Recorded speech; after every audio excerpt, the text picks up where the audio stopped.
everyone, so welcome back to another video, and today I bring you guys a very quick Indian starter recipe which is paneer tikka. So in this video I have actually shown you guys two methods of making paneer tikka. Both of them are very less time consuming and also very less efforts are needed to prepare them, so one can easily prepare the dish by any method they like. So let's see the recipe and we'll meet again after that. So here I have started by taking 3 big spoons of plain yogurt, to which I have added spices that are black pepper powder, red chili powder, coriander powder, garam masala powder, some salt, a spoon of gram flour, another spoon of gram flour, that is besan, and finally minced garlic.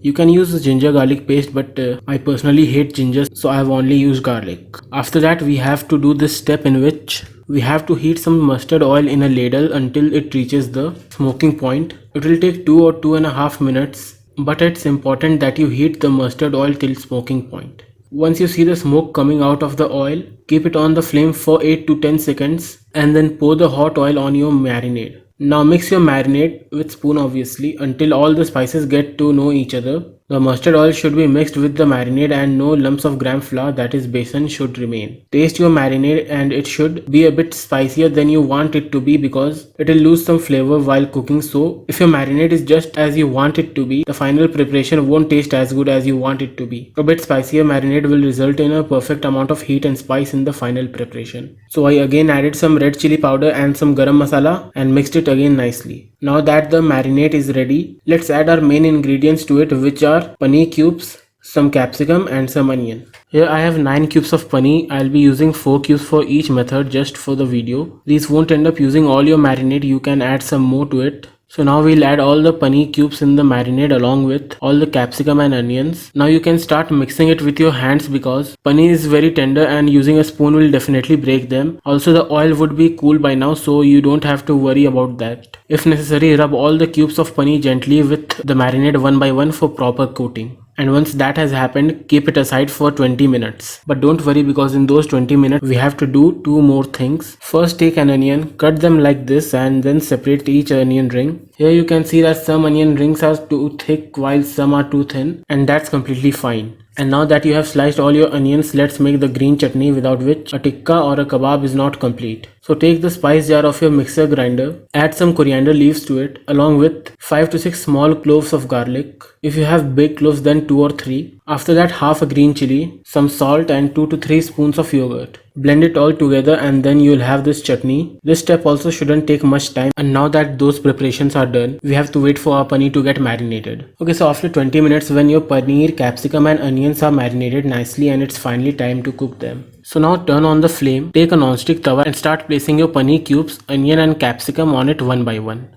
As said earlier, I have taken 4 pieces of paneer for this method. So keep them one by one on the tawa and your paneer piece should start sizzling as soon as you keep it on the tawa.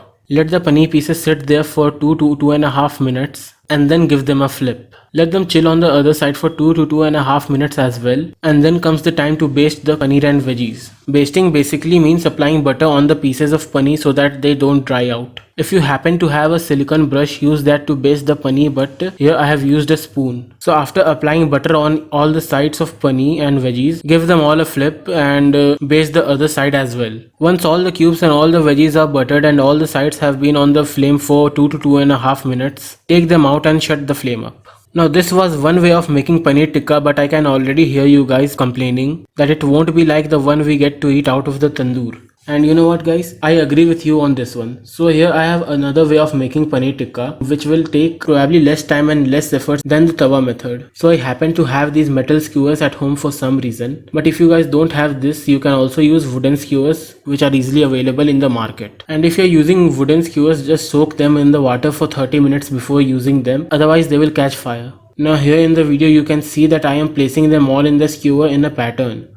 First goes the capsicum, then the paneer cube and then the onion. And also you wanna take care how you are sliding in the pieces on the skewer, cause the chances are high that they will break if you do it fast and carelessly. And when all the pieces are on the skewer, the only thing left to do is turn on the flame and cook them on the open flame for 2 to 5 minutes. Keep them moving back and forth and rotating it so that all the pieces of paneer, onion and capsicum can receive equal heat And after 3 to 4 minutes we need to baste them with butter as well. So apply butter to all sides of paneer cubes generously and take it back on the high flame. Now you will see that the flame is rising high after the butter has been applied to it. Butter is basically a fat and the fat burns away in the flame, giving the paneer pieces extra char and smoky flavor. So after basting and keeping it on the flame for another minute or two, shut the flame up as the dish is done. Now is the time to take out all the paneer pieces from the skewer. So here are the ones I made on tawa, and now we will use the back of the knife to slide the skewer ones out. Here I have tried to take out one piece of onion, one paneer and one capsicum at a time. Do as you feel more comfortable because you need to do this gently so that it doesn't break while taking out.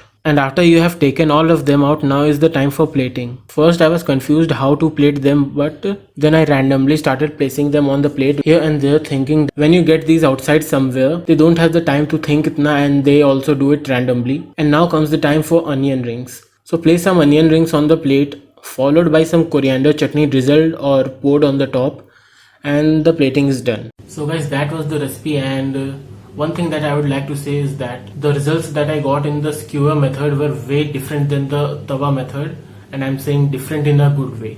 So making this dish on the tawa is also a way which we can do. But yeah, cooking on the open flame with a skewer is like the superior method of cooking paneer tikka. And one quick tip about marinating that I would like to say is that many people think that marination should be done for more than 1 or 2 hours. Like if we are cooking any meat, we leave it for more than 1 or 2 hours so that the meat can tenderize by the acid in the marinade, which is the lime juice or the yogurt, because yogurt is also acidic and so is lime juice. But in paneer is already tender and it doesn't need to be tenderized anymore, otherwise it will just crumble. So marinating paneer for 20 minutes is more than enough. Anyway, so this is how the dish ended up looking like. So that was it for today guys, and if you like the recipe, like the video. Links to my social media are in the description, and I'll see you guys later.